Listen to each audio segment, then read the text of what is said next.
আমার শিক্ষার্থীরা যদি আমাকে ভুয়া বলেন, আমার কিছু বলার নেই।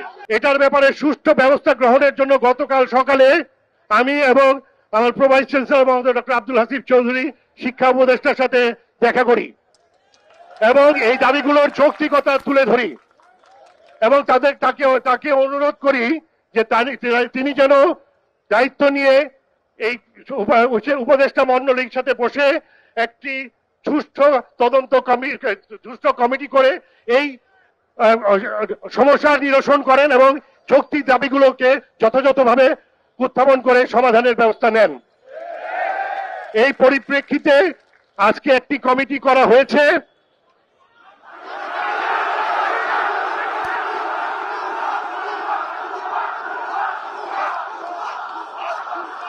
আপনারা আমার শিক্ষার্থীরা যদি আমাকে ভুয়া বলেন, আমার কিছু বলার নেই।